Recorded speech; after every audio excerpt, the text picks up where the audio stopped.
أعوذ بالله من الشيطان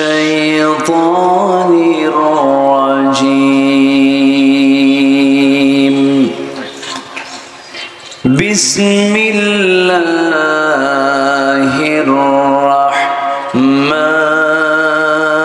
الرحمن الرحيم إن الذين يكتمون ما أنزلنا من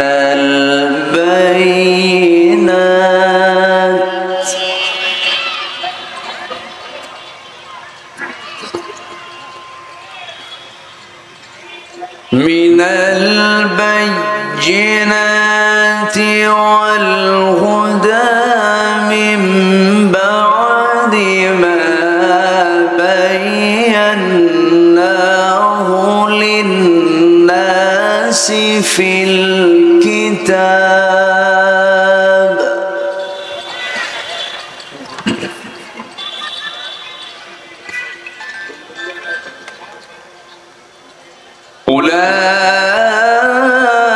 أولئك يلعنهم الله ويلعنهم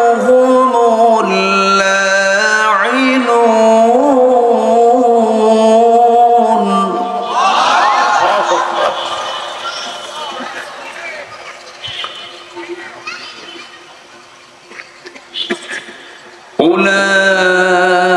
أولئك يلعنهم الله ويلعنهم اللاعنون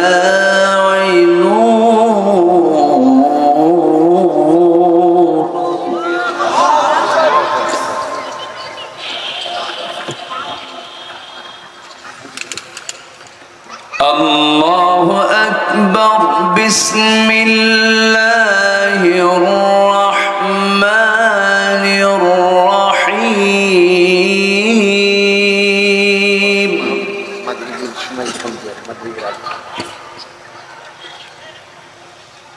إن الله وملائكته يصلون على النبي يا أيها الذين آمنوا صلوا عليه وسلموا تسليما اللهم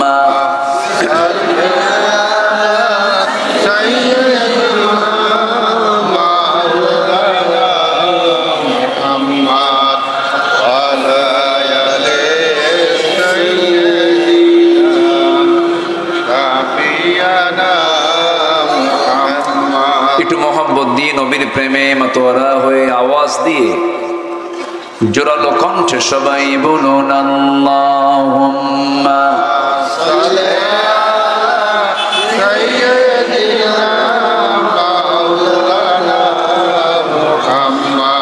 ওয়া আলা আলি সাইয়্যিদিনা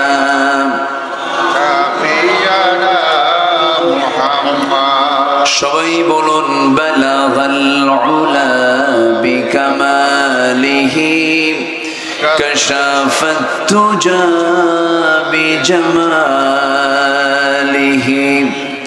حسنت جميع خصاله صلوا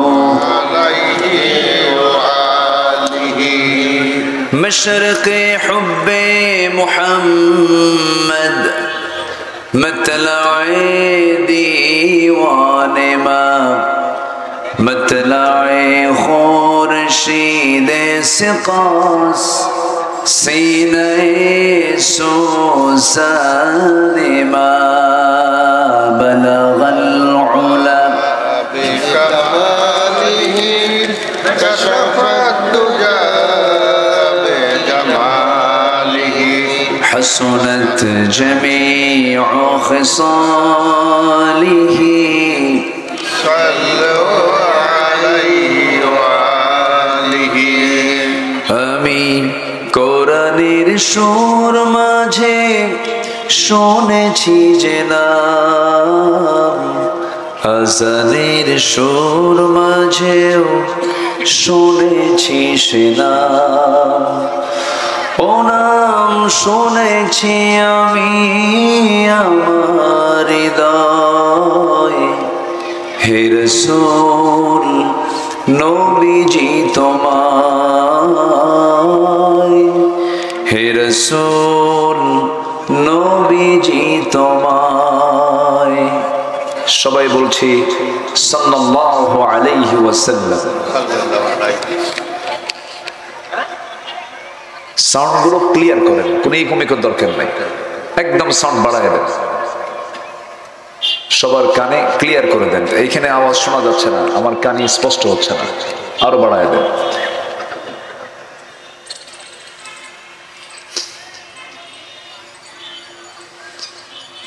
প্রাকৃতিক সৌন্দর্যের অপরূপ লীলাভূমি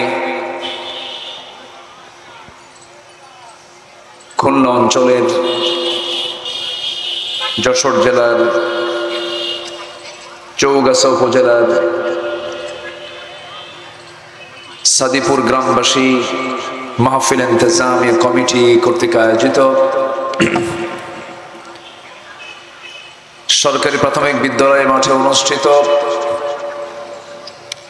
দিনের বেলা আয়োজিত 14তম বার্ষিক তাফসীরুল কোরআন মাহফিল 2024 মহৎ আয়োজনের সম্মানিত সুযোগ্য সভাপতি, আজকের মাহফিলের সম্মানিত সাহেবে সাদর জনাব আশরাফুল ইসলাম লতা সাহেব, আজকের প্রোগ্রামের বরেণ্য অতিথিবৃন্দ, বিশেষ করে চৌগাছা ইসলামী আন্দোলনের অন্যতম সিপাহসালার, চৌগাছা থানা জামাত ইসলামের সম্মানিত আমির এবং সেক্রেটারি মহোদয়, বিভিন্ন পর্যায়ের নেতৃবৃন্দ, হাজারাত উলামায়ে কেরাম, ফদলায়ে ইজম, সুশীল সমাজ, জাতির শ্রেষ্ঠ সন্তান, শিক্ষক মণ্ডলী, জাতির বিবেক সাংবাদিক বৃন্দ, সামনে উপস্থিত দূরে কাছের বিভিন্ন স্থান থেকে ছুটে আসা কালেমার ঝান্ডাবাহী, তৌহিদের পতাকাবাহী, দ্বীন ইসলামের নরশারদুল বীর মুজাহিদ, প্রাণ প্রিয় সম্মানিত দ্বীনি ভাইরা, আড়ালে বসে আছেন শ্রদ্ধেয়া সম্মানিতা মা বোনেরা। আলোচনার সূচনায় আনুষ্ঠানিকতার মধ্য দিয়ে আমার পক্ষ থেকে আবারও দিল খোলা সালাম, আসসালামু আলাইকুম ওয়া রাহমাতুল্লাহি তাআলা ওয়া বারাকাতুহু।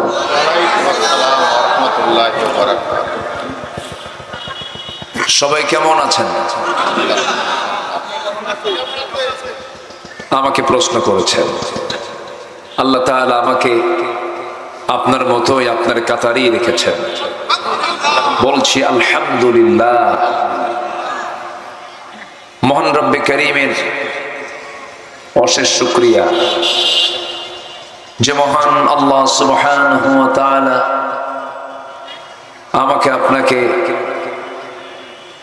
একটি সুন্দর পরিবেশে, একটি অনুকূল পরিবেশে, একটি নিরাপদ জায়গায়, একটি বরকতি জায়গায় যিনি আমাকে আপনাকে কবুল করলেন, সেই মহান রবের শানে বলে উঠছি আলহামদুলিল্লাহ। চিৎকার মেরে বলছি আলহামদুলিল্লাহ। সবাই বলছে আল্লাহুম্মা ইন্নী আসআলুকা আল হুদা ওয়াত তুকা ওয়াল আফাফা ওয়াল গিনা আল্লাহুম্মা আইন্নি আলা যিকরিকা ওয়া শুকরিকা ওয়া হুসনি ইবাদাতিকা। আমরা আল্লাহ তাআলার শুকর আদায় করে নিলাম। সম্মানিত হাজিরিন, আমার আগে যিনি ইসলামী সঙ্গীত দিয়ে আপনাদের হৃদয়ের খোরাক জুগিয়েছেন, অ্যাডভোকেট আমার প্রিয় ভাই রুকনুজ্জামান, তার একটা সুন্দর ইসলামী সঙ্গীত একটা ওয়াজের মতো হক আদায় করে ফেলে। আলহামদুলিল্লাহ। কবিদের কবিতার ভিতরে অনেক মেসেজ থাকে। একটা কবির 2 লাইন কবিতার মধ্য দিয়ে একটা মানুষের হেদায়েতের জন্য যথেষ্ট হয়ে যায়। আল্লাহ তুমি আমার রুকনুজ্জামান ভাইয়ের কণ্ঠে আরো বারাকাত বাড়ায়া দাও। জোরে বলি আল্লাহুম্মা আমিন। সম্মানিত হাজিরিন, আমি আলোচনার সূচনায় কোরআনে কারীমের গুরুত্বপূর্ণ একটি সূরা সূরাত আল বাকারা থেকে 159 নম্বর আয়াত আমি তেলাওয়াত করেছি।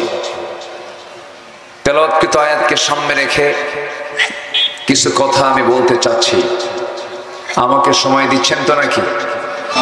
জোরে বলি ইনশাআল্লাহ। সবাইকে আমাকে শুনতে পাচ্ছেন? আমাকে শোনা যাচ্ছে তো? জি আলহামদুলিল্লাহ। সম্মানিত ভাইয়েরা, আমরা সুন্দর একটি পরিবেশ পেয়েছি। এমন সুন্দর অনুকূল পরিবেশ মনে হয় এই জাতি 53 বছরও পায় নাই। এই 53 বছরে আমরা যতটুকু সময় আমরা আমাদের মুরব্বীরা পার করেছেন, একটু সুন্দর একটি উর্বর পরিবেশ আমরা এখন যে পেয়েছি, এটার সম্পূর্ণ অবদান একমাত্র কেবলমাত্র শুধুমাত্র কার? আসতে বলবেন না, কার? আল্লাহ। আল্লাহই করে দিয়েছেন। আল্লাহ তার নিজ অনুকম্পায়, নিজ কৃপায় আমাদেরকে তিনি উপহার দিয়েছেন। তাছাড়া সম্ভব হতো না। সম্মানিত উপস্থিতি, এই যে আজকের এই মাহফিল, বলুন তো এই মাহফিল কমিটি কি চৌগাছা থানায় গেছে? কেউ কি যাওয়া লাগছে? মনে হয় যাওয়া লাগেনি। অথচ আজকের এই 20 নভেম্বর যদি 2024 না হয়ে যদি 2023-এর মতো অবস্থা হতো, কমিটির কাছে মাহফিল কমিটি ছিল হলো দাগি আসামি। থানায় ঘুরতে ঘুরতে কমিটির জুতার তলা ক্ষয় হতো, তাও মাহফিলের অনুমতি মিলত না। এই চৌগাছার কোথাও যেন, আমার মনে নাই, আচ্ছা ঠিক আছে, এবং অভয়নগর, চেঙ্গুটিয়া, মহাকাল, বাগারপাড়া, তারপরে জিকরগাছা, বাঁকড়া, নাভারম, এরপরে বাগাচাড়া, এই সমস্ত এলাকায়, বহু এলাকায় এসেছি আমি। অনেক জায়গায় পরিকল্পিতভাবে মাহফিলকে বন্ধ করে দেওয়া হয়েছে। মাহফিল হতে দেয়নি। যারা এই মাহফিলগুলোকে বন্ধের ষড়যন্ত্র করেছে, যারাই ভেবেছিল যে কোরআন প্রচার হলে পরে, কোরআনের আলো ছড়িয়ে পড়লে পরে আমাদের নেতৃত্ব হারিয়ে যাবে, তারা এখন সবাই ওই জায়গায় বসে আছে যে জায়গায় আলেমদেরকে 16 বছর বসে রেখেছিল, সেই জায়গায় বসে আছে। সম্মানিত ভাইয়েরা, যুগে যুগে যারাই জুলুম করেছে, যুগে যুগে যারা ইসলাম কিনে ষড়যন্ত্র করেছে, ইতিহাসের আস্থা করে নিক্ষিপ্ত হয়েছে, এমন ইতিহাস শুরু থেকেই আছে না নাই বলেন তো? ফেরাউনকে পানিতে চুবায়া মেরেছেন কে? আসতে বলতেন কে? আল্লাহ। নমরুদকে আল্লাহ তাআলা ন্যাংরা মশাদে বিদায় করেছেন, হামানকে শেষ করেছেন, আবু জেহেলকেও শেষ করেছেন, কেউ নাই, সব বিদায় নিয়েছে। যারা মাঝে মাঝে আবু জেহেল শাস্তে চায় তাদেরকে আল্লাহ তাআলা মাঝে মাঝে এরকম করে সাইজ করে, সাইজ করেন নাই, করে দিয়েছেন। আল্লাহ পারেন, কেউ যেটা পারে না সেটা পারেন কে? আল্লাহ তাআলা। আমার আল্লাহর কোনো কিছু বাস্তবায়ন করতে কোনো সময় লাগে না, শুধু তিনি বলে দেন ইন্নামা আমরুহু ইযা আরাদা শাইআন আন ইয়াকুলা লাহু কুন ফায়াকুন। যখন তিনি কোনো কাজের সিদ্ধান্ত নিয়ে নেন শুধু বলেন হয়ে যাও, শুধু বলতে দেরি, মাইক্রো সেকেন্ডের চেয়েও অল্প সময়ে তা বাস্তবায়ন হয়ে যায়। জোরে বলি সুবহানাল্লাহ। ভেবেছিলাম আমাদের সন্তানরা মনে হয় ডিভাইস আসক্ত হয়েছে, মাদকাসক্ত হয়ে তাদের জীবন শেষ হয়ে গেছে, কিন্তু ওরা জাতে মাতাল, তাহলে ঠিক ছিল। 16 বছর আমরা যা দেখাতে পারিনি, ওই ছাত্র বৈষম্য আন্দোলনের নেতাগুলো তা দেখিয়ে দিয়েছে। সব দখল করে শুধু সময় দিয়েছে 45 মিনিটস, শুধু 45 মিনিট সময়। সারাটা মাস আন্দোলন করে ক্ষুধার্ত, ওদের বাইরে কোনো খাবার ইচ্ছা ছিল না, ওরা দুপুরে লাঞ্চ করেছে গণভবনে গিয়ে। আসতে কোন কেন? সম্মানিত ভাইয়েরা, সম্মানিত বন্ধুগণ, এই বিজয় অর্জিত হয়েছে, এটিকে টিকে রাখার দরকার আছে না নাই? আসতে বলবেন না, আছে না নাই? টিকে রাখতে হবে। আল্লাহ চান্স দিয়েছেন, সুযোগ দিয়েছেন। এখন আমরা কথা বলে যে মজাটা পাচ্ছি, যে আনন্দটা পাচ্ছি, এই আনন্দ, এই তৃপ্তি, এই কথা বলার স্বাধীনতা বিগত 16 বছর কি ছিল? ফেরাউন পৃথিবীতে বেঁচে ছিল হলো 1600 বছর, এরা ছিল হলো 16 বছর। সংখ্যা যে কেমনে মিলল বুঝলাম, মিলছে কিন্তু সংখ্যা মিলে নাই, সংখ্যাটা মিলছে। কেমনে যে মিলল? ফেরাউন তো ছিল পুরুষ আর এটা ছিল হলো মহিলা, মেল ফিমেল, কিন্তু চরিত্রটা এক। ফেরাউন করতো কি? তার ক্ষমতাকে পাকাপোক্ত করার জন্য হত্যা করতো মানুষকে। এমনকি মার পেটে সন্তান চিরে বের করে, করাত দিয়ে চিরে বের করে, ইযাববিহুনা আবনাআকুম ওয়া ইস্তাহয়ুনা নিসাআকুম, মেয়ে সন্তানগুলোকে জীবিত রেখে ছেলে সন্তানগুলোকে তৎক্ষণাৎ জবাই করত। এই ফেরাউন একটা দুইটা লাশ হয় নাই আয়না ঘরে, কত জীবন চলে গেছে, কত ইতিমের চোখের পানি, কত আলেম ওলামার জেলখানার ভিতরে জায়নামাজ ভিজে যাওয়ার সেই করুণ রাত্রিগুলো, কত আল্লাহওয়ালা বান্দার গোটা রাত বালিশে চোখ দিয়ে পানি ভিজে, বালিশ টোটাল ভিজে গেছে। এই চোখের পানি, মাজলুমের ফরিয়াদ আল্লাহ কি ফেরত দিতে পারেন? আসতে বলবেন না, পারেন? পারেন না, এমনি এমনি আসে নাই। অনেক চাওয়া, অনেক প্রার্থনার মধ্য দিয়ে আল্লাহ তাআলা আমাদের দিকে ফিরে তাকিয়েছেন। কিন্তু ইল্লা তানফিরু, পলায়ন করিও না, পিঠ দেখায়ও না, বিপদ কিন্তু আবার আসবে। কার কথা? আল্লাহর কথা। আসতে বলবেন না, কার কথা?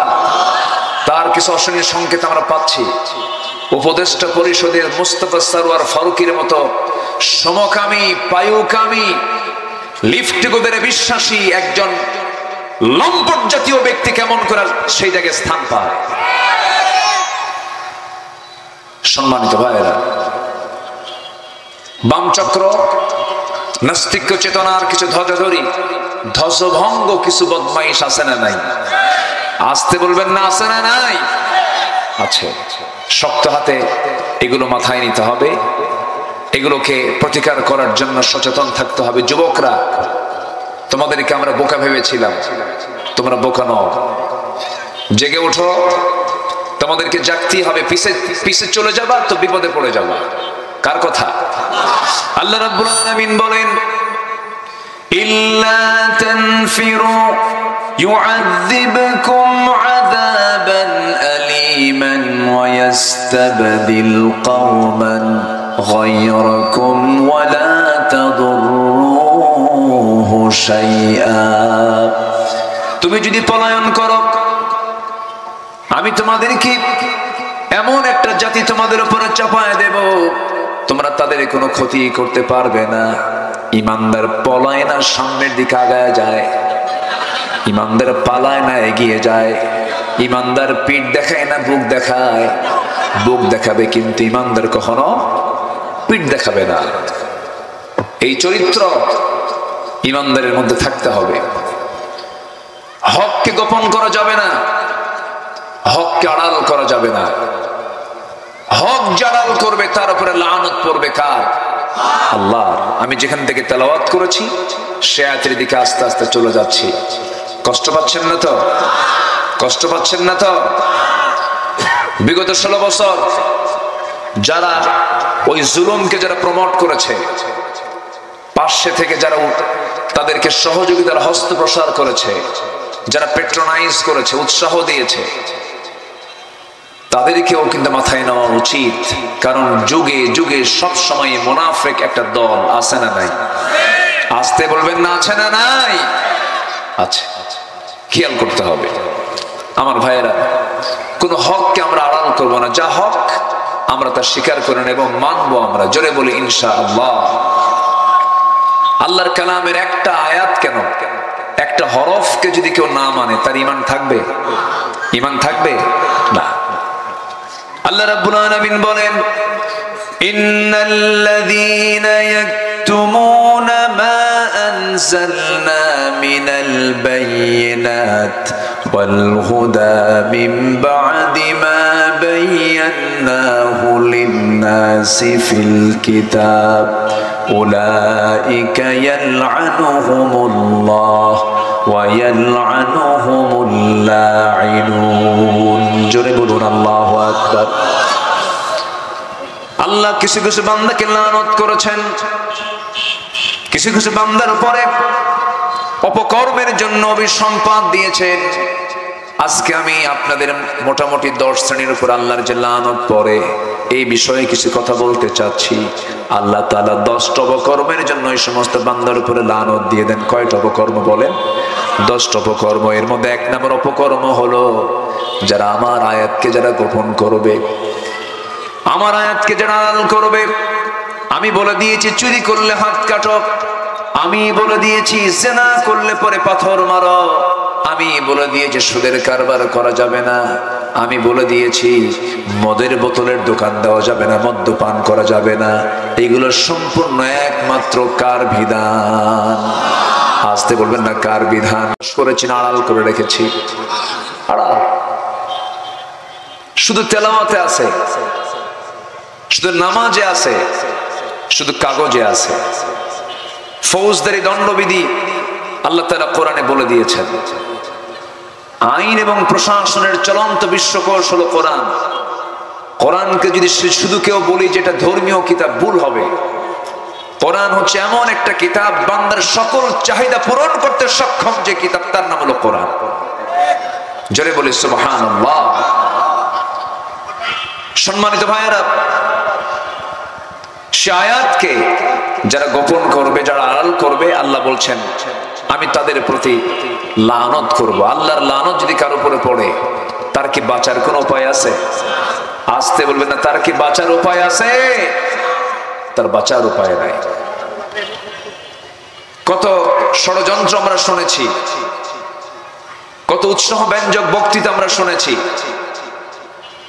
এই দেশ 53 বছর চলছে, কেউ 25 বছর, কেউ 16 বছর, কেউ 9 বছর। মাঝখান দিয়ে মঈনুদ্দিন ফখরুদ্দিনরা হলো কয়েক বছর। আমরা দেশ চালাতে দেখলাম সবাই মুসলমান, সবার ধর্মের নাম ইসলাম, কিন্তু কোন গোষ্ঠীকে আজ পর্যন্ত দেখলাম না যে তারা দেশ চালিয়েছে ইসলাম দিয়ে। অথচ আমাদের পরিচয় হলো আমরা মুসলমান। আমরা কি বলেন তো?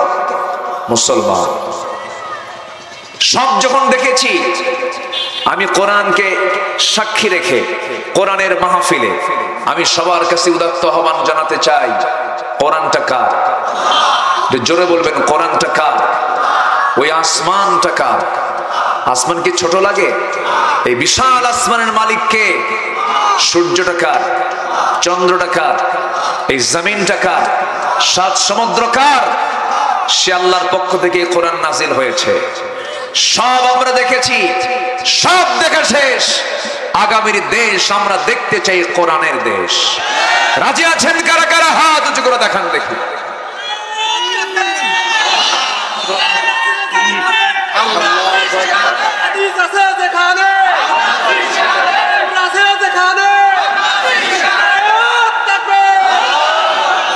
আল্লাহ কবুল করুন।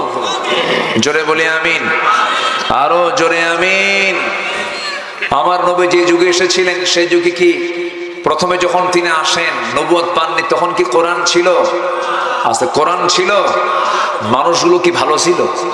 না, খুব খারাপ ছিল। একটা ভাঙ্গা পাতিল, মাটির পাতিলকে কেন্দ্র করে যুগের পরে যুগ যুদ্ধ লেগে রাখতো ওই জাতি। এত নোংরা ছিল তারা, গোত্র গোত্র যুদ্ধ লেগেই থাকতো। খুন কে বদলা খুন ছিল যাদের নিত্য নৈমিত্তিক ব্যাপার। নারীদের কোনো মূল্যায়ন ছিল না। আজকের মাহফিলে যারা নারী সমাজ এসেছেন, আজ থেকে ১৫০০ বছর আগে নারীকে ওই যুগের মানুষ পণ্য সামগ্রী মনে করত, ভোগের সামগ্রী মনে করত। মা হিসেবে আছে মাদার, কোনো মূল্য ছিল না। স্ত্রী হিসেবে কোনো মূল্য ছিল না। কন্যা হিসেবে কোনো দাম ছিল না। সেই যুগে জন্ম নিয়েছিলেন আমার রাসূল। সেই যুগে আমার রাসূল যখন ইসলাম পেলেন, আমার রাসূল বললেন আল্লাহ তাআলা জান্নাত রেখে দিয়েছেন নারীর পায়ের নিচে। একটু আস্তে কোন সুবহানাল্লাহ, একটু জোরে বলুন সুবহানাল্লাহ। রাসূল নারীর মর্যাদা প্রতিষ্ঠা করেছেন। ইসলাম নারীকে তার যথাযথ মর্যাদা দিয়েছে। কিন্তু দুঃখজনক হলো সত্য, আজকে গোটা পৃথিবীতে আবারও ফিরে এসেছে সেই একই চিত্র। আজকে নারী সমাজ হয়ে গেছে সমাজের জন্য একটা ভোগ্য পণ্য সামগ্রীর মতো। ঠিক কিনা বলেন? মেয়েদের কোনো মূল্য নেই, মেয়েদের ইজ্জতের কোনো দাম নেই, মেয়েদের সম্মান আজকে ভুলণ্ঠিত। আধুনিকতার নামে মেয়েদেরকে আজকে উলঙ্গ করে ঘর থেকে বের করে দেওয়া হয়েছে। মেয়েদের শরীরে কাপড় না থাকার নাম স্বাধীনতা নয়, মেয়েদের শরীরে কাপড় ঢেকে রাখাই হলো মেয়েদের সম্মান এবং মর্যাদার স্বাধীনতা। কিন্তু আজ সম্পূর্ণ তার উল্টা রূপ নিয়েছে।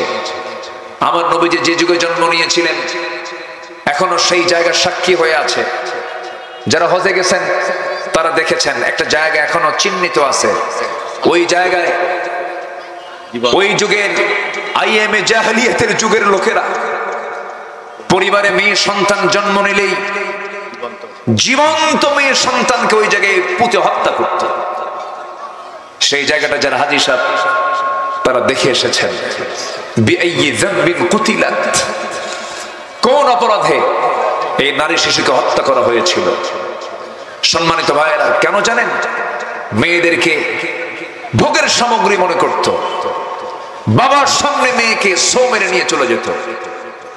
বাবা এগুলোকে মাথা পেতে না মেনে নিতে না পেরে শেষ পর্যন্ত বাধ্য হতো সন্তানকে হত্যা করতে। নবুয়ত প্রাপ্তির পর আমার নবীর সামনে একদম চাঁদের মতো চেহারা, সুস্থ চেহারার এক সাহাবী কালিমা গ্রহণ করলেন, ইসলাম কবুল করলেন। ইসলাম কবুল করিয়ে বলছেন, ইয়া রাসূলুল্লাহ, আমি তো ইসলাম কবুল করেছি, আমি দ্বীনের পথের পথিক হয়েছি, আমার কি সব গুনাহ মাফ হয়েছে ইয়া রাসূলুল্লাহ? আমার নবীজি বললেন, ইসলাম এমন একটি বিধানের নাম, যখন কেউ এর মধ্যে ঢুকে পড়ে তার আগের সমস্ত গুনাহগুলো মাফ হয়ে যায়। এটা থানায় দাগি আসামির মতো নয়। একটা মানুষ আল্লাহওয়ালা হয়ে গেল, থানায় যদি কারো নাম কালো তালিকায় পড়ে যায়, মৃত্যু তার নাম কালো তালিকায় থেকে যায়। কিন্তু ইসলাম এমন একটি বিধানের নাম, যখন কেউ ইসলামে নতুন করে ঢুকে পড়ে তার আগের সব গুনাহগুলো আল্লাহ পাক তার আমলনামা থেকে ঝরে মুছে সাফ করে দেয়। কারণ আমরা কার গোলাম? আসতে বলবেন না, কার গোলাম? আল্লাহর গোলাম। ওই সাহাবীর ভিতরে সন্দেহ জাগলো, হুজুর সব গুনাহ মাফ হবে, কিন্তু আমার মনে হচ্ছে এই গুনাহটা মাফ হবে না। কি করেছো বলো? হুজুর এই যে জায়গায় নিজের চোখে নিজের হাতে সন্তানকে বহু হত্যা করতে দেখেছি, মেয়ে সন্তানগুলোকে বাঁচতে দেই নাই, নিজের হাতে হত্যা করেছি আমরা, আমি নিজেও একটা সন্তানকে হত্যা করেছি। রাসূল বললেন, কেমন করে করলে একটু শোনাও তো। আমার নবী মাঝে মাঝে কথাগুলো লম্বা সময় বসে বসে শুনতেন, রাসূল শুধু বলতেন না, শুনতেন। আমার নবীজি বসে গেলেন, দুই হাঁটু গিড়ি তিনি চোখের পানি মুছতে মুছতে বলছেন, ইয়া রাসূলুল্লাহ, মেয়ে সন্তান যখন ভূমিষ্ঠ হলো, মেয়ে সন্তান, আমি জেনেছি আমার বউ যখন বলল সন্তানটা মেয়ে হয়েছে, আমি বলেছি স্ট্রেট সন্তানকে জীবন্ত পুঁতে হত্যা করবে। কিন্তু আমার অজান্তে আমার বউটা আমার সন্তানকে না মেরে আমার চোখের আড়ালে ধীরে ধীরে বড় করে 6 বছর যখন পূর্ণ হলো, একদিন দেখতে পেলাম আমার সামনে সন্তানটা দাঁড়ায় আছে। সন্দেহ লাগলো, খপ করে হাতটা চেপে ধরলাম। আমার মতো চোখ, আমার মতো কপাল, আমার মতো ভ্রু, আমার মতো হাত পা নখ, আমার মতোই হাসি ধরে নিয়ে আমার বউয়ের সামনে গিয়ে বললাম, সত্যি করে বলো তো সন্তানটা কার? আমার বউটা বলছে, আমার স্বামী, আপনার সন্তানের তথ্য আমি কতক্ষণ গোপন করবে? এই সন্তানটা আমাদের ওরস থেকে এসেছে, আমি মিথ্যা কথা বলে সন্তানকে আমি আমার লালন পালন করেছি। প্রচন্ড খেপে গেলাম, রেগে গেলাম। শিরকিয়াতের কারণে, কুফরের কারণে ঈমান আমার ছিল না। শয়তান ঘাড়ে চাপলো, অভিনয় শুরু হয়ে গেল। সঙ্গে সঙ্গে বউটাকে বললাম, আমার মেয়েকে সুন্দর করে সাজিয়ে দাও, ওকে আজকে বেড়াতে নিয়ে যাব, কোথায়? নানির বাড়ি নিয়ে যাব। রওনা দিয়ে দিলাম। মেয়েটা দারুণ খুশি, আমার বাড়ি টানে আমার বুকের মধ্যে এসে বসে আমাকে চুম্বন করে। সন্তানটাকে অভিনয় করে নিয়ে যাওয়ার পথে সামনে একটা জঙ্গল পেলাম, জঙ্গল পার হচ্ছিলাম। মেয়েটার মুখ ছোট হয়ে যায়। মেয়েটা বলে, বাবা নানির বাড়ি যাবা, তুমি এইদিকে আসো কেন? আমি কোনো কথা বললাম না। জঙ্গল পার হওয়ার পরে ঠিক দুপুরবেলা কোদাল হাতে নিয়ে আমি গর্ত খনন শুরু করে দিলাম। গর্ত খনন যখন শুরু হয়ে গেছে, আমার মেয়েটা বারবার আমাকে বলছে, আমার নানের বাড়িতে কখন নিয়ে যাবা তুমি? কিচ্ছু বললাম না। গর্ত খনন চলছিল, আমার মুখে ছিল দাড়ি। আমার সেই মেয়েটা কচি হাত দিয়ে দিয়ে খিলাল করে করে আমার মুখের সেই দাড়ির ভিতরে থাকা মাটিগুলো সরায় সরায় দেয়, আর বলে, বাবা তুমি যাবি নারীর বাড়ি, এখানে গর্ত খনন কেন করছো? কি হয়েছে বলো? সঙ্গে সঙ্গে কিচ্ছু বললাম না। আমার শরীর থেকে ঘাম ঝরতেছিল, প্রচন্ড গরম। আমার শরীরের ঘামগুলো গামছা দিয়ে মুছে মুছে দিয়ে বলে, বাবা কেন গর্ত খনন করছো? কিচ্ছু বললাম না। গর্ত খনন যখন শেষ হয়ে গেল, মেয়েটাকে বললাম, মা দেখো তো গর্ত খনন কেমন হয়েছে। মেয়ে আমার এত সরল, আমাকে বুঝতে পারে নাই। আস্তে করে মুসকে একখান হাসি মেরে আস্তে করে আমার চোখের সামনে দিয়া গর্তের কাছে গিয়ে যখন উকি মেরে দেখতে লাগলো, উকি মেরে দেখতে নিয়ে যখন উপর হলো, আমি পিছনে চলে আসলাম। আমার পাশবিকতার বহিঃপ্রকাশ ঘটে গেল। পিছন দিক থেকে লাথি মেরে ধাক্কা মেরে কবরের মধ্যে, গর্তের মধ্যে ফেলে দিলাম। আমার সন্তানটা আস্তে করে চিত হয়ে দুটো হাত এক জায়গায় করে বলছে, বাবা বুঝতে পারছি আম্মার কথাই সঠিক, বুঝতে পারছি আম্মার কথাই সঠিক। তুমি আজকে আমাকে কেন নিয়ে এসেছো, কি জন্য নিয়ে এসেছো আমার বুঝতে আর বাকি নাই। বাবা আজকে তোমার কাছে প্রাণ ভিক্ষা চাই, আমাকে আজকে একটু আমাকে রেহাই দিয়ে দাও। প্রয়োজনে ভিক্ষা করে খাবো, তোমার সামনে মুখ দেখাবো না। প্রাণ ভিক্ষা তোমার কাছে চাই বাবা। দিলের মধ্যে দরদ জাগলো না, চুল পরিমাণ কোনো মহব্বত জাগলো না।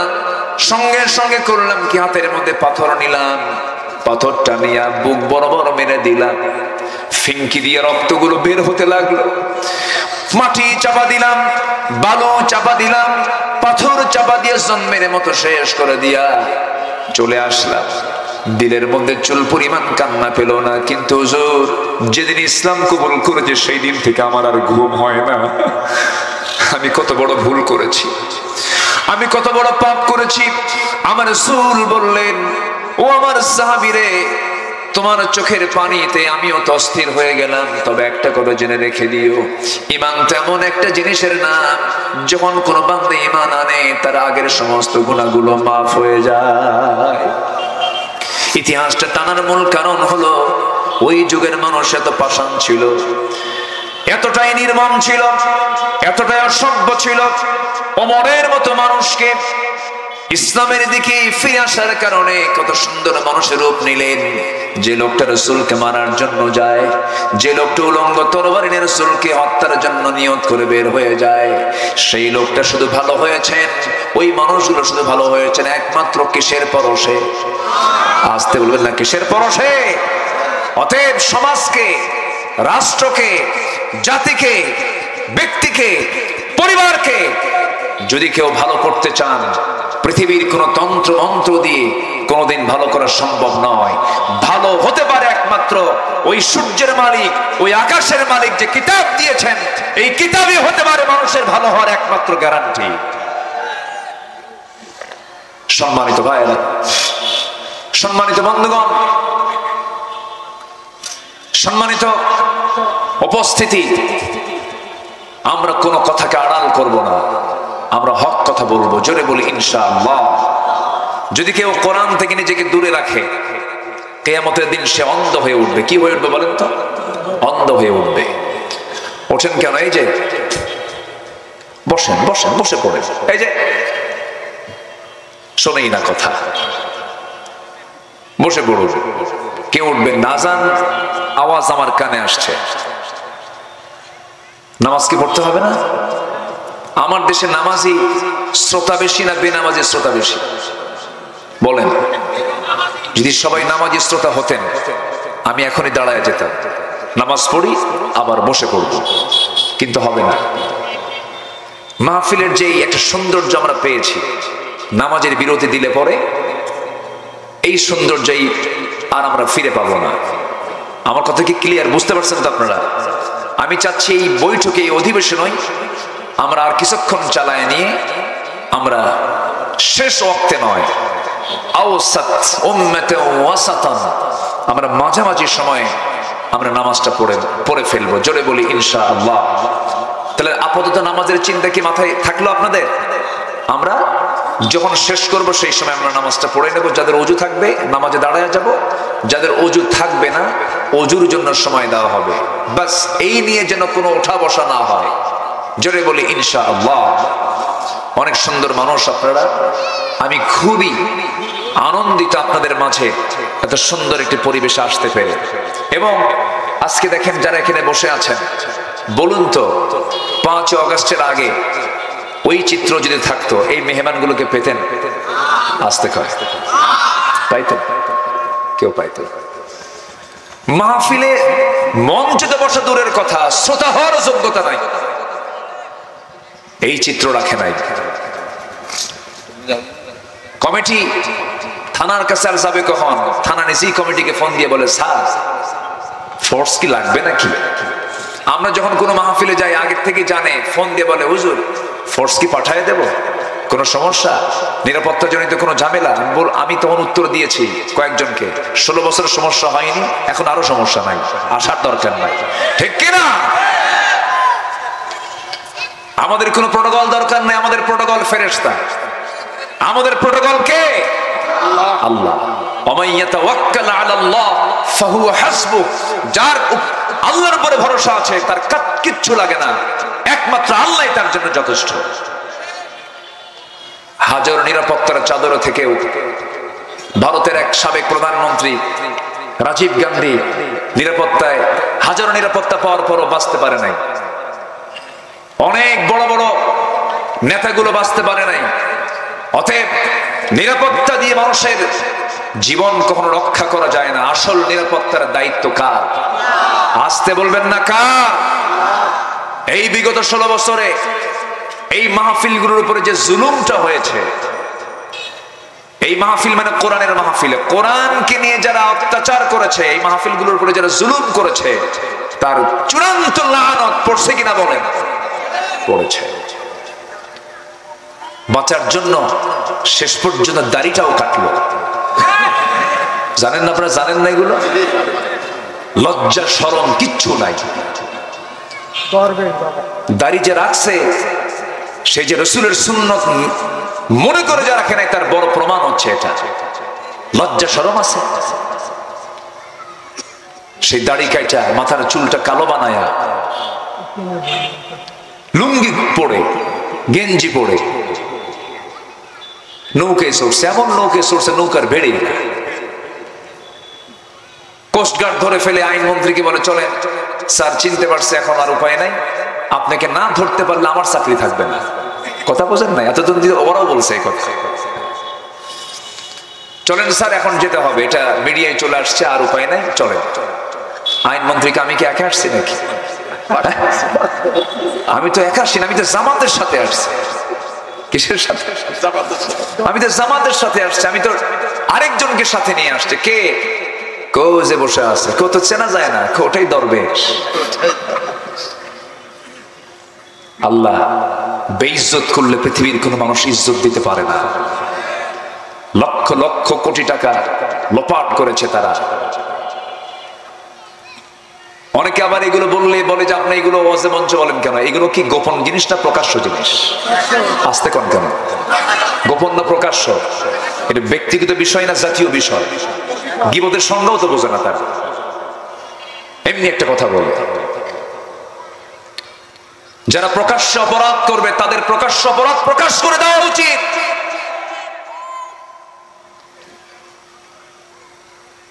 আল্লামা সাঈদীর ফাঁসির রায় দিয়ে বুক উঁচু করে বলে, আমি নিজে ফাঁসির রায় দিয়েছি। আমার নামে, আমার নাম সহ 116 জন আলেমের তালিকা করেছিল এই মানিক বিচারপতি। 2 বছর যায় নাই, আলেমদের তালিকা করো, এখন আল্লাহ তোমাদের তালিকা শুরু করছে।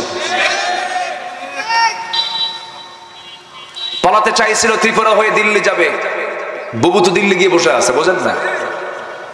তো ত্রিপুরা হয়ে যাবে, সিলেট গেছে। সিলেটবাসীকে ধন্যবাদ সুন্দর আপ্যায়ন করার জন্য। এমন মেহমানদারি করছে, বিসি শুদ্ধ আউট করছে। যা বদমাইশ। সম্মানিত বন্ধুগণ, সম্মানিত ভাইয়েরা, যুগে যুগে যারাই জুলুম করেছে তাদের অবস্থা এমন হয়েছে। শিক্ষা নেওয়ার দরকার আছে না নাই? আসতে বলবেন না, আছে না নাই? যেই ক্ষমতাকে কুক্ষিগত করার চেষ্টা করবে আল্লাহ তাকে ধরে ফেলবেন। এটা কার ফয়সালা? আল্লাহ। আসতে বলবেন না, কার ফয়সালা? আল্লাহর ফয়সালা। আসুন আমরা লানত থেকে বাঁচি। আল্লাহ লানত দেন 10 শ্রেণীর উপরে। কয় শ্রেণীর উপরে বলেন তো? আমি কিন্তু একটাও বলি নাই, কেবল 1 নাম্বার শুরু করেছে, আরো 9টা পড়ে আছে। একটু মনোযোগ দিয়ে শুনবেন, আমি একটা একটা করে বলে দেব। জোরে বলি ইনশাআল্লাহ। একটু আমার দিকে তাকান। নাম্বার 1 হলো আল্লাহর আয়াতকে যারা গোপন করবে, আল্লাহর আয়াতকে নিজের মন মতো করে গ্রহণ করবে, আবার কিছু বর্জন করবে। নিজের মন মতো করে কোরআনটাকে ধরার চেষ্টা করবে না। কোরআন মানবো আমার নিজের মন মতো না, আল্লাহর বিধান মতো। কার বিধান মতো? আল্লাহর বিধান মতো আমাকে মানতে হবে। কিছু মানবো কিছু মানবো না। ইল্লা খিজিউন ফিল হায়াতিদ দুনিয়া, দুনিয়ার জীবনে আমরা লাঞ্ছিত হব, আখিরাতে আমরা ক্ষতিগ্রস্ত হয়ে যাব। নাম্বার 1 চলে গেল। যে ব্যক্তি আল্লাহর আয়াতকে গোপন করবে তার উপরে লানত পড়বে, একমাত্র কার? আল্লাহর লানত পড়ে যাবে। নাম্বার 2 হলো এই জমিনে যারা বিপর্যয় সৃষ্টি করবে তাদের উপর আল্লাহ লানত করবেন। লানত কি পড়ে নাই? আসতে বলেন, লানত কি পড়ে নাই? পড়েছে। গতকালকে ছিল কি? গতকালকে ছিল বাঘ, আজকে হয়েছে বিড়াল। আমার বন্ধুগণ, আল্লাহ রাব্বুল আলামিন বলেন, ফাহাল আসাইতুম ইন তাওয়াল্লাইতুম আন তুফসিদু ফিল আরদি ওয়া তুকাত্তিউ আরহামাকুম। যারা এই দুনিয়ার জিন্দেগিতে যারা ফিতনা ফাসাদ সৃষ্টি করেছে, আল্লাহ নিজে বলছেন উলাইকাল্লাযীনা লা'আনাহুমুল্লাহ ফাআসাম্মাহুম ওয়া আ'মা আবসারহুম। যে সমস্ত বান্দাগুলো আমার জমিনে যারা বিপর্যয় সৃষ্টি করেছে, আমি আল্লাহ তাদের উপরে লানত বর্ষণ করে, জোরে বলেন নাউযুবিল্লাহ। আরেকটা প্রসঙ্গ আসছে, নাম্বার 3 হলো আত্মীয়তার বন্ধন যারা ছিন্ন করবে তাদের উপরে লানত করবেন কে? আত্মীয়তার বন্ধন ছিন্ন করার মতো কোন লোক চৌগাছায় নাই। আসতে বলে, আসতে বলবেন না, আছে না নাই?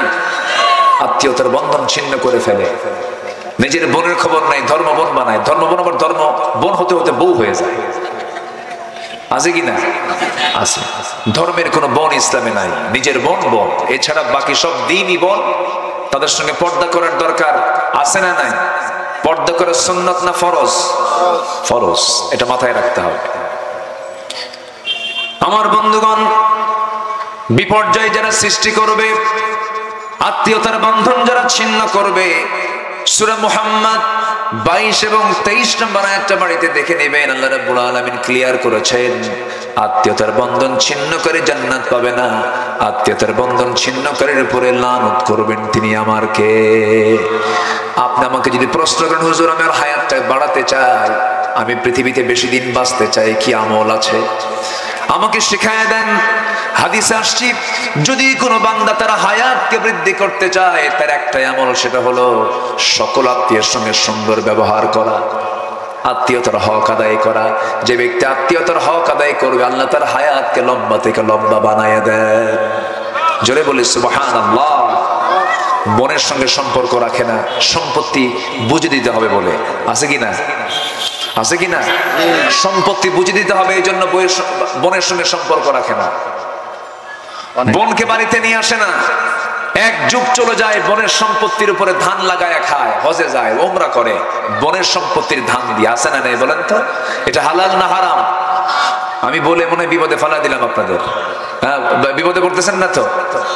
দরকার এইগুলো কি কথা বলার দরকার আছে? বিশেষ করে যারা জনপ্রতিনিধি, যারা চেয়ারম্যান, যারা জনগণকে নিয়ে যারা মনিটরিং করেন, তারা এগুলো হজে খুব পছন্দ করে। হুজুর এত দরবার আর ভাল লাগে না, এই সম্পত্তির বন্টন নিয়ে যে কি মারামারি, থানায় বা গেলে টের পাওয়া যায়, ইউনিয়ন পরিষদে গেলে টের পাওয়া যায়, জনপ্রতিনিধির কাছে গেলে টের পাওয়া যায়। নিজের আপন বোন সম্পর্ক নাই, সম্পত্তি দেয় না, অথচ সূরা নিসা স্পষ্ট আসছে, লিযাকারি মিসলু হাযযিল উনসাইন তিলকা হুদুদুল্লাহ। এগুলো আল্লাহর সীমা, সম্পত্তি বুঝে দিবি না, জাহান্নামের ইন্ধন আল্লাহ তো বানায় দেয়, ছাড়বে। আল্লাহ নাউযুবিল্লাহ বলে দেয় না। অনেক হাজিও দেয় না, আছে না? নামাজিও দেয় না, কৌশল করে বোনকে ডাক দিয়ে নিয়ে আসে। ডাক দিয়ে নিয়ে এসে করে কি? নাটোরের কাঁচাগোল্লা, বগুড়ার দই, যশোরের খই, টাঙ্গাইলের চমচম, কুমিল্লার রসমালাই, সবকিছু এক জায়গায় জড়ো করে, জামতলার মিষ্টি নাকি আছে নাকি? হ্যাঁ, ভাবছেন চিনি না, না খাওয়াইলেন কিন্তু চিনি তো, একটু মজা করলাম। আচ্ছা, সবগুলো এক জায়গায় করে বোনকে পাশে বসায়া পাম্পট্টি দিয়ে বলে, বোন খাও, তোমার জন্য কষ্ট করে এগুলো সব অর্ডার দিয়ে নিয়ে আসছি, খাও। খাওয়ায় দাওয়ায় দিয়া হয়তো 2 ভরি পেটার স্বর্ণের একটা চেন দিয়া বলল, বোন তোমার জন্য এই চেনটা হজ করতে গেছিলাম, নিয়ে আসছি, কিন্তু হজের টাকাগুলো সব হলো ওর বোনের ধানের টাকা। কথা বোঝেন নাই? সব দিয়া বোনকে পাম্পট্টি দিয়ে বলে, বোন রাগ করো না, তোমার বিয়ে হয়ে গেছে, তুমি স্বামীর ঘরে চলে গেছো, এই কয়েক বিঘা জমি তুমি পাও, স্বীকার করতেছি, কিন্তু তুমি নিবা না, কারণ আমরা ভাই, এই বাড়িতে এই সম্পত্তি বাইরে যেতে দেব না। বোন একটা কথা বলি, অংশ নিলে কিন্তু ধ্বংস হয়। দেখছেন কি ফতুয়া মানলো? দেখেন, মানে শয়তান আর আশা লাগে না, ও নিজেই শয়তান হয়ে গেছে, আস্ত একটা। আছে না নাই? আল্লাহ বলছে উলাইকাল্লাযীনা লা'আনাহুমুল্লাহ। নাম্বার 3, যারা আত্মীয়তার হক নষ্ট করবে তাদের উপরে কার লানত? আসতে বলবেন না, কার লানত? এই ওয়াজগুলো কি দরকার আছে রে ভাই? আমরা আমল করব, জোরে বলি ইনশাআল্লাহ। নাম্বার 4 হলো যারা সীমা লঙ্ঘনকারী। এই পৃথিবীতে বহু জাতি আছে, ইহুদি জাতি, নাসারা জাতি, মুসলিম জাতি, যত জাতি পৃথিবীতে আছে এর মধ্যে সবচেয়ে হিংস্র, সবচেয়ে সীমা লঙ্ঘনকারী জাতি একটাই, সেটা হলো মাত্র 1 কোটি তাদের লোক। সেই গোটা পৃথিবীর মধ্যে ছোট্ট একটা জায়গায় তারা থাকে, প্যালেস্টাইন। এই যে ইসরায়েল আছে, ইসরায়েলের ইহুদির বাচ্চারা হলো পৃথিবীতে সবচেয়ে কারী জাতি, সীমা লঙ্ঘনকারী জাতি। আল্লাহ বলছেন এদের উপর আমার লানত। লুইনাল্লাযীনা কাফারু মিন বানি ইসরাঈল আলা লিসানি দাউদ ওয়া ঈসা ইবনে মারইয়াম যালিকা বিমা আসাউ ওয়া কানু ইয়াতাদুন। এই জাতির উপরে আল্লাহর লানত পড়েছে একবার না বারবার? আজ থেকে একবার না বারবার? আল্লাহ বানর বানায় দিয়েছেন, আল্লাহ ওদের উপরে পাথর ঢেলে দিয়েছেন, আল্লাহ ওদের উপরে কি দেন নাই সব দিয়েছেন, আযাব গজব সবকিছু দিয়েছেন। কেন? ওরা সীমা লঙ্ঘন করেছিল। এমন কোন আকাম কুকাম নাই। প্রেজেন্ট ওয়ার্ল্ডে সবচেয়ে বড় সন্ত্রাস হচ্ছে ইসরায়েলের বাচ্চারা, ঠিক কিনা বলেন? ওরা বিজনেস কন্ট্রোল করে, ব্যবসা বাণিজ্য ওরাই নিয়ন্ত্রণ করে, গোটা পৃথিবীর বড় বড় ব্র্যান্ড কোম্পানি ওদের, অথচ লোক সংখ্যা মাত্র 1 কোটি। কিন্তু একটা শিক্ষা ওদের কাছ থেকে আমাদের নিতে হবে, সেটা হলো ওরা জাতিতে পৃথক না এক? আসতে কয় ওরা জাতির কি পৃথক পৃথক না এক? এক। ওয়াশিংটনের সিটি মেয়র পর্যন্ত ওরা ইহুদি বানায়। আমেরিকা ইসরায়েলকে চালায় না, ইসরায়েল আমেরিকাকে চালায়। চিন্তা করে, মাত্র লোক কয় কোটি? 1 কোটি। এই 1 কোটি লোকের মধ্যে মাত্র 1 কোটি লোকের মধ্যে 42 লক্ষই হলো বিজ্ঞানী। প্রত্যেকটা নাগরিক সামরিক প্রশিক্ষণ প্রাপ্ত, প্রত্যেকটা নাগরিক তারা প্রশিক্ষিত, ওরা জোটবদ্ধ। আর যদি বলি গোটা পৃথিবীতে সবচাইতে বিচ্ছিন্ন জাতি কারা? দুঃখজনক না এটা? বলেন তো, দুঃখজনক না? আমার দেশে যতগুলো দল আছে সব দল বাদ দেন, ইসলামী দল তো একটা হওয়ার কথা ছিল। ব্যক্তি বিশেষ অনুযায়ী মোট ইসলামী দলের সংখ্যা হলো 53টা। কয়টা? আস্তে কয়টা বলেন? 53টা। বলেন এটা কি আমাদের আশার খোরাক যোগায়? না। আমাদের এটা মাথায় রাখতে হবে, সকল অপশক্তিকে প্রতিহত করার জন্য একা সম্ভব নয়। বৃহত্তর সত্যকে হাসিলের জন্য যেমন 5 আগস্টের আগে সবাই রাস্তায় চেপে পড়েছিল, ঠিক তেমনি কোরআন সবার, এই কোরআনকে প্রতিষ্ঠার জন্য দল মত নির্বিশেষে সবাইকেই মুসলমান পরিচয় দিয়ে আমাদের কাজ করার দরকার আছে না নাই? আমরা এই সিদ্ধান্ত নেব। জোরে বলি ইনশাআল্লাহ, আর জোরে বলি ইনশাআল্লাহ, আরো জোরে বলি ইনশাআল্লাহ। সবাই কি নামাজ পড়ি আমরা? আচ্ছা, সবাই কি নামাজ পড়ি? কয় ওয়াক্ত নামাজ? 5 ওয়াক্ত নামাজ সবাই কি পড়তে রাজি আছেন? একটু হাত উঁচু করে দেখান তো, বলি ইয়া আল্লাহ, আরো জোরে বলি ইয়া আল্লাহ। আমাদেরকে 5 ওয়াক্ত সালাত আদায় করার তৌফিক তুমি আল্লাহ দিয়া দাও। জোরে বলি আমিন, আরো জোরে আমিন, আরো জোরে আমিন। হাত নামান। কষ্ট পেলেন মনে হয়? নামাজে যে হবে সে কি পর্দাহীন হবে, পর্দাশীল হবে? আল্লাহ পর্দার হুকুম দিয়েছেন নারীকে আগে না পুরুষকে আগে? নারীকে আগে না? আপনি পর্দা করবেন না। আল্লাহ হুকুম দিয়েছেন পর্দার হুকুম আগে নারীকে না পুরুষকে? পুরুষকে। আমরা অনেকে জানি না যে আমাদের পর্দা কি, অনেকে জানি না। কিন্তু আমাদের পর্দা বোরকা পরা না। আমরা মনে করি কি জানেন, বোরকা পরাই পর্দা হয়ে গেছে। না, আল্লাহ বলছেন ইয়াগুদ্দু মিন আবসারিহিম ওয়া ইয়াহফাযু ফুরুজাহুম। তারা কি করবে? চোখটাকে নিম্নগামী করবে, লজ্জাস্থানকে হেফাজত করবে। এটাই হচ্ছে শ্রেষ্ঠ পর্দা। আল্লাহু আকবার বলে। বোরকা পরে তোলে তোলে আপনি ছায়া থাকবেন আরেক দিকে, ওটা কি বোরকা পরে পর্দা হলো? হলো না। চোখের নিয়ন্ত্রণ করতে হবে, লজ্জাস্থানের হেফাজত করতে হবে। এই দুটার যে জিম্মাদারি গ্রহণ করবে, আল্লাহ রাসূল বলেছেন আমি তার বেহেশতের জিম্মাদার হয়ে যাব। আল্লাহু আকবার বলে। আমরা সবাই পর্দা করব। জোরে বলি ইনশাআল্লাহ। যুবকরা, তোমার গ্রামকে তুমি বাছাই করো। সময় এসেছে এখন আর কেউ কিছু বলবে না। তোমার গ্রামের ভিতরে কোন বাড়ির মহিলা 3 পিস পরে উলঙ্গ হয়ে অর্ধনগ্ন হয়ে বাড়ি থেকে বের হয়, তোমার চোখকে নষ্ট করতে চায়, ওই বাড়ির মুরব্বীকে ওয়ার্নিং দিয়ে দাও, আপনার মেয়ে আমার গ্রামকে নষ্ট করছে, আমাদের চোখকে নষ্ট করছে, বোরকা পরান, নচেত আমরা শক্ত ভাবে তার প্রতিহত করব। কি ঠিক কিনা বলেন? সজাগ থাকার দরকার আছে না নাই? আপনার গ্রামের মাতব্বর নামাজ পড়ে না, আস্তে করে যুবক তুমি ডাক দিবা, ডাক দিয়ে বলবো চাচা আপনি নামাজটা পড়েন, আপনার মাতব্বরে ঠিক রাখেন। যদি আপনি নামাজ না পড়েন, বেনামাজির কোন মাতব্বরে আমরা মানব না।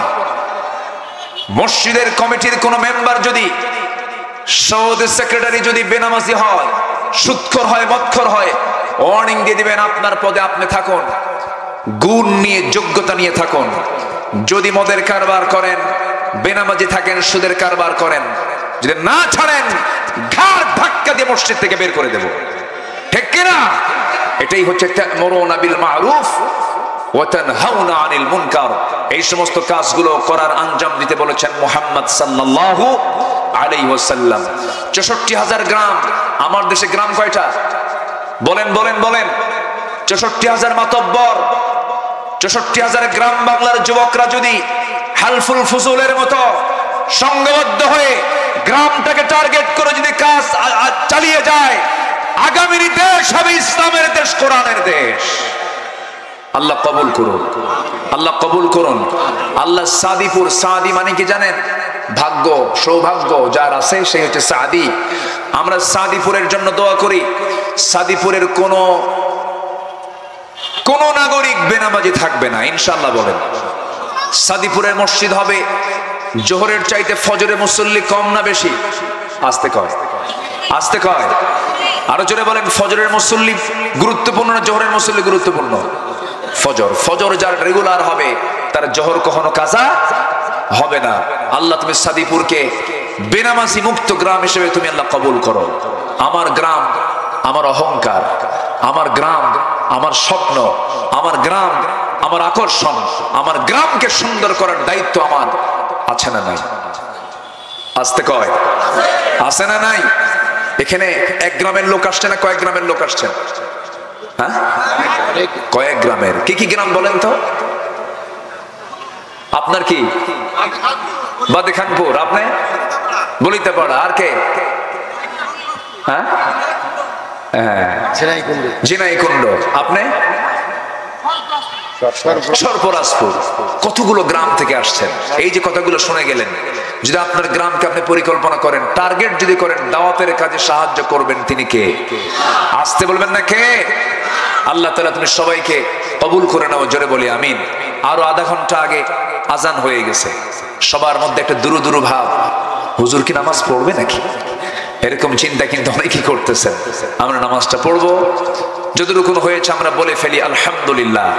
একটা লোক উঠবেন না দোয়া রাখ দিয়ে, দোয়া করব, এরপর আজান হবে, নামাজ হবে, এরপর আমরা যাব, জোরে বলি ইনশাআল্লাহ। নাম্বার 4 হলো যারা বিনা কারণে মানুষকে হত্যা করবে তাদের উপরে লানত। লানত কি পড়ে নাই? আসলে লানত কি পড়ে নাই? পড়ে নাই? পড়ে নাই? পড়েছে। নাম্বার 6 হলো মুনাফিক এবং কাফেরদের উপর আল্লাহর লানত। নাম্বার 7 হলো কাফের এবং কুফরি এবং কাফের অবস্থায় যদি কেউ মারা যায় তার উপর আল্লাহর লানত। নাম্বার 8 হলো আল্লাহ এবং রাসূলের যারা শত্রু তাদের উপর আল্লাহর লানত। নাম্বার 9 হলো অঙ্গীকার যারা ভঙ্গ করবে তাদের উপর আল্লাহর লানত। নাম্বার 10 হলো আল্লাহ সম্পর্কে যারা মিথ্যা রচনা করবে তাদের উপর আল্লাহর লানত। আল্লাহ তাআলা এই লানত প্রাপ্ত বান্দাদের থেকে আমাদেরকে দূরে রাখুন, জোরে বলি আল্লাহুম্মা আমিন। এই আশাবাদ কামনা করে যে যেখানে আছেন আসরের নামাজের দিকে গুরুত্ব দিই। আমি আর কথা মন চাচ্ছিল আরো কথা বলি, কিন্তু সুযোগটা নেই। নামাজটা আমাদের পড়া দরকার, খুব জরুরি। আমরা একসঙ্গে আমরা দোয়া করব। আমরা চাইবো কার কাছে? কোনো কালেকশন নাই কিনা? আচ্ছা ঠিক আছে, আসুন আমরা দোয়া করি। আমাদের ইমান ভাই একটু দাঁড়ান তো। আমার ইমান ভাই আলহামদুলিল্লাহ অনেক কষ্ট করেছেন এই মাহফিলটার জন্য, এত কষ্ট তিনি করেছেন। আল্লাহ তুমি তার সকল শ্রমকে তুমি আল্লাহ কবুল করে নাও। সাথে যারা সহযোগিতা করেছেন তাদের সহযোগিতাকে তুমি আল্লাহ কবুল করো। মেহমান বৃন্দের জন্য আমরা দোয়া করি। যারা আজকে এসেছেন তারা বহুদিন আসতে পারেন নাই, আমার ভাইজান এসেছেন, আমার ভাইজান এসেছেন, এই যে মুরব্বীরা সবাই আসছেন, এই ঢাকা থেকে চলে আসছেন, এই গ্রামের মানুষ। আল্লাহ তুমি তাদের এই খেদমত গুলোকে তুমি আল্লাহ কবুল আর মঞ্জুর করে নাও। এই আশাবাদ কামনা করে আসুন আমরা চাইবো কার কাছে বলুন তো? এটা নামাজের মতো করে একটু বসে একটু বিনয় হয়ে আমরা আল্লাহর কাছে চাই। একটা হাদিসে আসছে আসরের সময় দোয়া কবুল হয়ে যায়। আমরা আল্লাহর কাছে একটু চাবো। আশেপাশে অনেক মাইয়াত শুয়ে আছেন, আমার ইমান ভাইয়ের আব্বা আম্মা কেউ নাই, দুজন ইন্তেকাল করেছেন। আরেকটা অসুস্থ বাচ্চাকে দেখেছে এই মাহফিলের জন্য তার বাবা সিংহভাগ একটা অর্থ দান করেছেন। কি নাম তার? রাজু আহমেদ। তার একটা মাত্র সন্তান অসুস্থ। আমরা রাজু ভাইয়ের জন্য দোয়া করি, আল্লাহ তুমি তাকে সবরে জামিল, ধৈর্য ধরার তৌফিক তুমি আল্লাহ তাআলা দিয়ে দাও। জোরে বলি আল্লাহুম্মা আমিন। আসুন আমরা আল্লাহর কাছে চাবো, আল্লাহর কাছে প্রার্থনা করবো। এই মাহফিলে রবিউল ইসলাম ক্ষেত্রে গেছে, আমার বন্ধু মারা গেছে। রবিউল ইসলাম নামে একজন ভাই এই মাহফিল চলাকালীন অবস্থায় কয়েকদিন আগে উনি দুনিয়া থেকে বিদায় নিয়েছেন। না 2 মাস আগে দুনিয়া থেকে বিদায় নিয়েছেন। থাকলে আজকের মাহফিলে থাকতো। আল্লাহ রবিউল ভাইয়ের কবরটাকে তুমি আল্লাহ জান্নাতের টুকরা বানাও। জোরে বলি আল্লাহুম্মা আমিন। তার শোন আমরা দোয়া করি, আপনি দোয়া করে দেন। না আপনি করেন। আল্লাহুম্মা আমিন। রব্বানা যালামনা আনফুসানা ওয়া ইল্লাম